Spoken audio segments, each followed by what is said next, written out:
नमस्कार, मैं ज्योतिष आचार्य वासुदेव मिश्रा आपका अपने चैनल एस्ट्रो मास्टर वासु में हार्दिक अभिनंदन करता हूं। दोस्तों, आज का यह ज्योतिष का कार्यक्रम आप सभी वृषभ राशि वालों के लिए बड़ा ही खास कार्यक्रम साबित होगा। आज हम चर्चा करेंगे ग्रहों के राजा सूर्य के राशि परिवर्तन प्रभाव के बारे में। जी हाँ, भुवन भास्कर सूर्य बीते 16 जुलाई 2024 की दोपहर 11:24 पर अपनी वर्तमान राशि वायु तत्वीय राशि मिथुन राशि को छोड़कर चंद्रमा की साधारण राशि जल तत्वीय राशि कर्क राशि में प्रवेश कर चुके ने, जहां कि वो 16 अगस्त 2024 की शाम तक रहेंगे और इसके पश्चात सिंह राशि में प्रवेश कर जाएंगे। तो ऐसे में बड़े विस्तार के साथ जानने का प्रयास करेंगे कि सम्राट सूर्य अपने मित्र की जलीय राशि में गोचर करते हुए किस प्रकार से आपको प्रभावित करेंगे। जी हाँ, जीवन के किन किन क्षेत्रों में आपको श्रेष्ठ परिणाम की प्राप्ति होगी, तो वहीं किन किन क्षेत्रों में आपको सावधानी बरतने की आवश्यकता होगी। साथ ही साथ सूर्य के इस गोचर प्रभाव को और ज़्यादा बेहतर बनाने के लिए क्या उपाय आपको करना चाहिए, सभी बातें विस्तार के साथ आपको बताएंगे। इसलिए कार्यक्रम को अंत तक देखने का प्रयास कीजिए।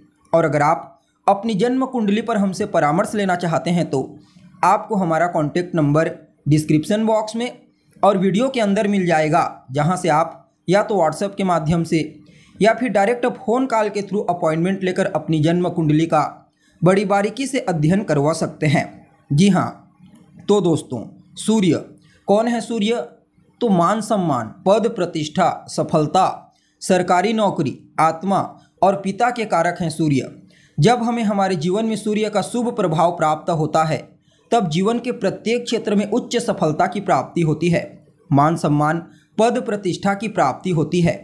तो वहीं हमारी कुंडली में सूर्य की कमजोर स्थिति, सूर्य की खराब स्थिति मान सम्मान की हानि करता है, पिता को कष्ट देता है और सफलता प्राप्त करने के लिए बहुत ज़्यादा संघर्ष करवाता है। इसलिए जन्म कुंडली में इनका बलि होना बेहद आवश्यक माना जाता है। वैसे तो सूर्य एक राशि में 30 दिनों तक संचार करते हैं, इसलिए हर महीने इनका राशि परिवर्तन होता है। लेकिन जब शुभ ग्रहों के इन्फ्लुएंस में आते हैं, किसी अच्छे भाव से किसी अच्छी राशि में इनका गोचर होता है, तो वह समय बड़ा ही महत्वपूर्ण बन जाता है। और इस बार बिल्कुल ऐसा ही देखने को मिलेगा, क्योंकि गोचर कुंडली में सूर्य पहले तो अपने मित्र के घर में होंगे, ऊपर से एक और परम मित्र देवगुरु बृहस्पति के साथ इनका लाभ का संबंध बन रहा है और शनि के साथ षडाष्टक योग में होने के चलते इनके बल में विशेष वृद्धि हो जाएगी। फलतः इस गोचर काल के दौरान कुछ मामलों में सूर्य आपको अत्यंत ही श्रेष्ठ परिणाम प्रदान करने का प्रयास करेंगे। जी हाँ, अब देखा जाए तो आप सभी वृषभ राशि के जातकों के लिए सम्राट सूर्य का यह गोचर आपकी राशि से तीसरे भाव में हुआ है, अर्थात पराक्रम के भाव में। परिणाम स्वरूप इस गोचर काल के दौरान सूर्य आपको विशेष पराक्रमी बनाएंगे, पुरुषार्थी बनाएंगे। आपके अंदर एक विशेष आकर्षण देखने को मिलेगा। आप अपने आकर्षण से, अपने व्यक्तित्व के प्रभाव से हर किसी को प्रभावित कर पाने में कामयाब होंगे। इस गोचर काल के दौरान आपकी रुचि ज्योतिष शास्त्र या फिर गणित जैसे विषयों में विशेष रूप से देखने को मिलेगी।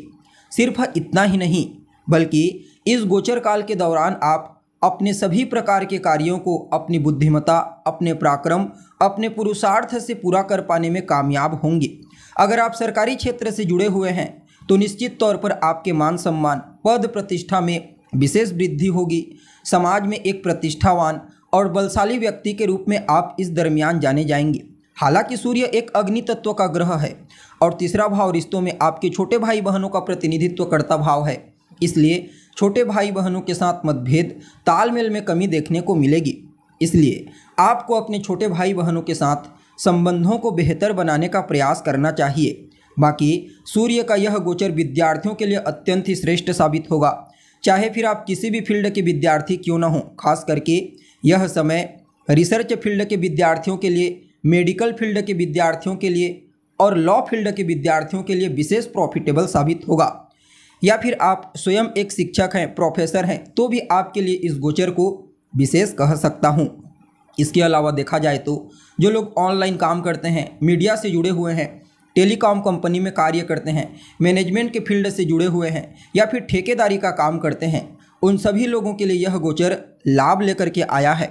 हालांकि आपको अपने नीचे काम करने वाले कर्मचारियों का पूरा ध्यान रखना चाहिए। किसी भी प्रकार से उनका अपमान मत कीजिए, अन्यथा आपके अधीनस्थ कर्मचारी आपको सपोर्ट नहीं करेंगे। इसलिए उनका ख्याल रखना, उनका सम्मान करना आपकी प्राथमिकता होनी चाहिए। बाकी सूर्य की पूर्ण सप्तम दृष्टि आपके नवम भाव अर्थात आपके भाग्य भाव पर जा रही है। परिणाम स्वरूप आपको महाभाग्यशाली बनाएंगे, क्योंकि नवम भाव में सूर्य को कारकत्व की प्राप्ति हो जाती है। फलतः इस गोचर काल के दौरान कदम कदम पर आपको अपने भाग्य का सहयोग मिलेगा। भाग्य के सहारे ही आपके सभी पेंडिंग पड़े हुए कार्य पूरे होंगे। धार्मिक क्रियाकलाप, पूजा पाठ, धार्मिक अनुष्ठान के क्षेत्र में आपकी रुचि विशेष रूप से देखने को मिलेगी। यात्रा आपके लिए फायदेमंद साबित होगी, चाहे फिर छोटी यात्रा हो या फिर बड़ी यात्रा, चाहे आप बिजनेस व्यापार को लेकर के यात्रा करना चाहते हैं या फिर धार्मिक यात्रा। सिर्फ इतना ही नहीं, बल्कि वह सभी जातक जो लंबे समय से विदेश जाने के लिए प्रयत्नशील हैं, चाहे किसी भी मुद्दे को लेकर के जाना चाहते हैं, उनको विदेश जाने का मौका मिलेगा। साथ ही साथ इस गोचर काल के दौरान आप अपनी बुद्धिमत्ता, अपने इंटेलिजेंसी का इस्तेमाल करके कुछ महत्वपूर्ण कार्य करने वाले हैं। आपको अपने गुरुजनों का, अपने से बड़ों का, अपने पिता, अपने बॉस का विशेष आशीर्वाद, विशेष स्नेह प्राप्त होने वाला है। उनके ही आशीर्वाद और स्नेह से आप उत्तरोत्तर आगे बढ़ते हुए चले जाएंगे। जी हाँ, यानी कि कुल मिलाकर के देखा जाए तो आप सभी वृषभ राशि वालों के लिए सम्राट सूर्य का यह गोचर अत्यंत ही श्रेष्ठ साबित होगा। जी हाँ, फिर भी इस समय को और बेहतर बनाने के लिए आप आदित्य हृदय स्तोत्र का पाठ कीजिए। अपने पिता का, अपने बॉस का सम्मान कीजिए, उनका कहा मानिए। भूल करके भी उनका अपमान आपको नहीं करना है। और हो सके तो रविवार के दिन नमक का त्याग कर दीजिए। बाकी यह समय आपके लिए श्रेष्ठ साबित होगा।